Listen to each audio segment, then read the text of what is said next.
संस्कृत ज्ञान ज्योत्सना में आपका स्वागत है। आज मैं आचार्य भट्टलोल्लट के रस संबंधी मंतव्य को स्पष्ट करूंगी।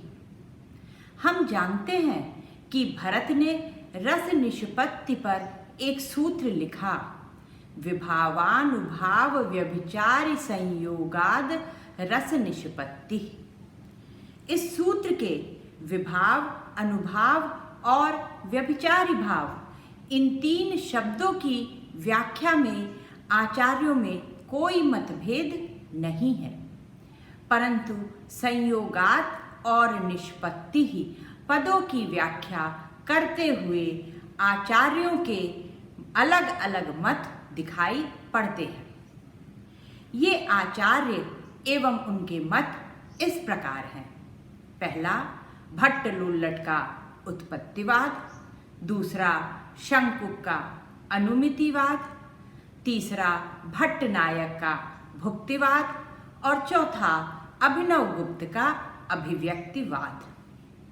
आज हम भट्टलोल्लट के उत्पत्तिवाद को समझेंगे।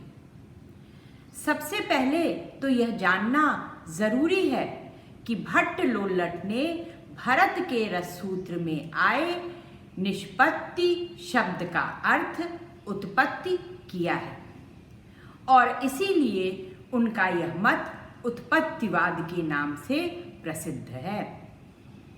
दूसरी बात, भट्टलोल्लट द्वारा रचित कोई भी ग्रंथ हमें प्राप्त नहीं है। आचार्य मम्मट ने काव्य प्रकाश तथा अभिनवगुप्त ने अभिनव भारती में उनके सिद्धांत को संक्षेप में वर्णित किया है। उसी आधार पर हम भट्टलोल्लट के मंतव्य को समझेंगे। तीसरी बात जो अत्यंत महत्वपूर्ण है वह यह कि भट्टलोल्लट एक मीमांसक थे, अर्थात वेदांती थे। इसलिए उनकी व्याख्या भी वेदांत दर्शन पर आधारित है। वेदांत में जगत की आध्यात्मिक प्रतीति मानी गई है। जैसे वेदांत दर्शन में रस्सी में सर्प का आरोप होने पर व्यक्ति रस्सी को सर्प समझने लगता है और भयभीत होकर उसी प्रकार व्यवहार करता है जैसे वास्तविक सर्प के दिखाई पड़ने पर होता है। जबकि सत्यता तो यह है कि सर्प तो वहां विद्यमान ही नहीं है, वहां तो रस्सी है। वेदांत के इसी सिद्धांत के आधार पर भट्टलोल्लट का कथन है कि रस मुख्य रूप में त्रेता युग के राम में रहता है।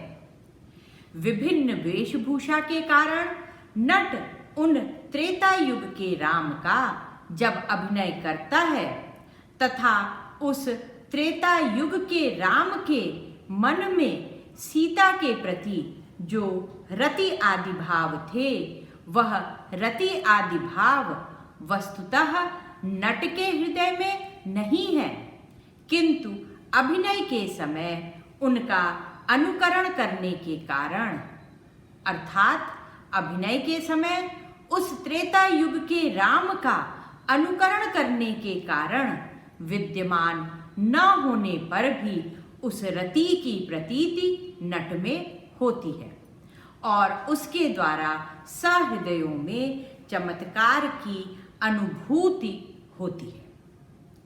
वेदांत दर्शन के इस सिद्धांत के सादृश्य के कारण ही इसे मीमांसा का अनुगामी सिद्धांत कहा जाता है। आइए आचार्य मम्मट ने काव्य प्रकाश में भट्टलोल्लट के जिस मंतव्य का वर्णन किया है उसके द्वारा इसे और स्पष्टता से समझते हैं। भट्टलोल्लट का सिद्धांत आचार्य मम्मट ने इस प्रकार वर्णित किया है। वे कहते हैं, विभावैहि अर्थात विभावों के द्वारा, रत्यादिको भावो जनितः रति आदि भाव उत्पन्न होते हैं। ये विभाव क्या है? वस्तुतः रति आदि स्थायी भावों को रस रूप में आस्वादन के योग्य बनाने के मुख्य कारण विभाव ही होते हैं। इसीलिए कहा है विभावैहि कारणैहि, अर्थात वे विभाव कारण हैं। ये विभाव दो प्रकार के हैं, पहला आलंबन और दूसरा उद्दीपन। आलंबन विभाव किसे कहेंगे? तो कहते हैं जैसे ललना, अर्थात नायिका। यदि नायिका सीता को देखकर उसे आलंबन बनाकर नायक के मन में रति भाव उत्पन्न होगा तो सीता आलंबन विभाव होगी। और यदि शेर को देखकर भय उत्पन्न होगा तो शेर आलंबन विभाव होगा। तो अब उद्दीपन विभाव क्या है? कहते हैं उद्यान आदि भी, अर्थात रति आदि भावों को उद्दीप्त कराने के कारण जो उद्यान, चांदनी रात आदि हैं वे रति के उद्दीपन विभाव कहे जाते हैं। तथा भय के उद्दीपन विभाव रति के उद्दीपन विभाव से भिन्न होंगे, जैसे अंधेरी रात, अकेले सुनसान स्थान पर जाना आदि। अतः संक्षेप में विभाव जो रति आदि भावों को उत्पन्न करने के कारण होते हैं, जिनके द्वारा रति भाव उत्पन्न होता है। अनुभवैहि, अर्थात अनुभावों के द्वारा। अनुभाव किसे कहते हैं?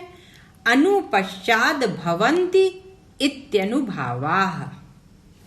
रति भाव की उत्पत्ति के पश्चात जो कटाक्ष, भुजाक्षेप इत्यादि अनुभाव होते हैं, इनके द्वारा रति आदि भाव सूचित होते हैं और इसीलिए ये कार्य कहलाते हैं। चूंकि इन कार्यों के द्वारा ही उत्पन्न स्थायी भाव प्रतीति के योग्य बनता है, अर्थात अगर ये कटाक्ष, भुजाक्षेप आदि अनुभाव नहीं होंगे तो जो रति आदि भाव उत्पन्न हुआ था वह वहीं समाप्त हो जाएगा। इसी प्रकार भयानक रस के प्रसंग में यदि शेर आया और नायक डरकर नहीं भागा या चिल्लाया नहीं, अर्थात उसमें डर का कोई भी अनुभाव नहीं हुआ, तो वहां भयानक रस की प्रतीति नहीं होगी। लेकिन उसमें अगर अनुभाव होगा तब ही भयानक रस की प्रतीति होगी। इसीलिए कहा गया है कि प्रतीति योग्यः कृतः, अर्थात अनुभाव स्थायी भाव को प्रतीति के योग्य बनाते हैं। व्यभिचारी भी, अर्थात व्यभिचारी भावों के द्वारा। अब ये व्यभिचारी भाव कौन है? कहते हैं अर्थात निर्वेद आदि 33 व्यभिचारी भाव जो सहकारी होते हैं और संचारी भाव भी कहे जाते हैं। उन व्यभिचारी भावों की सहायता से ही वह स्थायी भाव पुष्ट होता है और तब ही वह रस कहलाता है।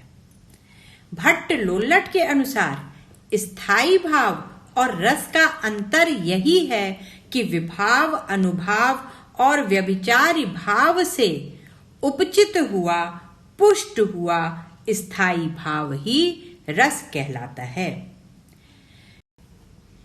किंतु यह रस कहाँ रहता है, इसे स्पष्ट करते हुए भट्ट लोल्लट कहते हैं कि मुख्यया वृत्तया रामादौ, अर्थात मुख्य वृत्ति से, साक्षात रूप से वह राम आदौ अर्थात राम आदि में रहता है। यहाँ यह समझना होगा कि कौन से राम। एक राम त्रेता युग के हैं जिनका अनुकरण किया जा रहा है और इस कारण वे अनुकार्य कहे जाते हैं। दूसरे वे राम हैं जो वर्तमान में अभिनय कर रहे हैं, नट हैं। उन्हें हम अनुकर्ता कहते हैं क्योंकि वे अनुकरण कर रहे हैं। तो इन दोनों में से किस में रस होगा, इसे स्पष्ट करते हुए भट्टलोल्लट कहते हैं कि अनुकार्य अर्थात अनुकार्य में त्रेता युग के राम में ही साक्षात रूप से रस रहता है, किंतु तद रूपता अनुसंधानात नर्तके भी प्रतीयमानो रस। अर्थात चूंकि वह नट राम आदि के समान ही वेशभूषा धारण करके जब राम के स्वरूप का अभिनय करता है, तब उस नट में भी वह रस प्रतीत होता है। संक्षेप में भट्टलोल्लट के अनुसार रस साक्षात रूप से अनुकार्य राम आदि में रहता है और अनुकर्ता नट आदि में उसका अनुभव हुआ करता है। भरत के रस सूत्र के संयोग और निष्पत्ति ये दो शब्द के ही भिन्न भिन्न अर्थ हुए हैं। भट्टलोल्लट के अनुसार संयोग के 3 अर्थ हैं और निष्पत्ति के भी 3 अर्थ हैं। इसमें स्थायी भाव के साथ विभावों का संयोग अर्थात उत्पाद्य उत्पादक भाव संबंध है। अनुभावों के साथ गम्य गमक भाव संबंध है तथा व्यभिचारी भाव के साथ पोष्य पोषक भाव संबंध संयोग से अभिप्रेत है। और यह मान करके ही व्याख्या में क्रमशः जनितः, प्रतीतियोग्यकृतः तथा उपचितः शब्द का प्रयोग किया गया है।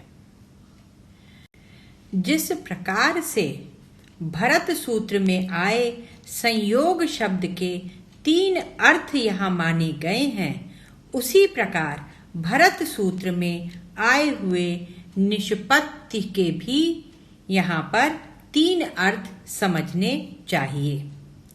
विभाव के साथ स्थायी भाव का संयोग अर्थात उत्पाद्य उत्पादक भाव संबंध होने पर रस की निष्पत्ति अर्थात उत्पत्ति होती है। यहाँ निष्पत्ति का अर्थ उत्पत्ति है।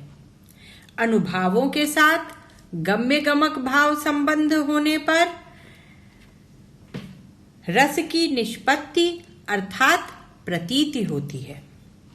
यहाँ निष्पत्ति शब्द का अर्थ प्रतीति होता है।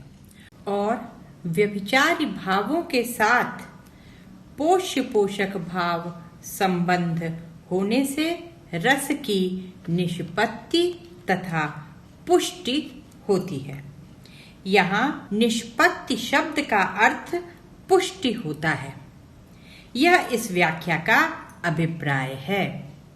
अतः भरत सूत्र के व्याख्याकारों में भट्टलोल्लट उत्पत्तिवाद को मानने वाले हैं।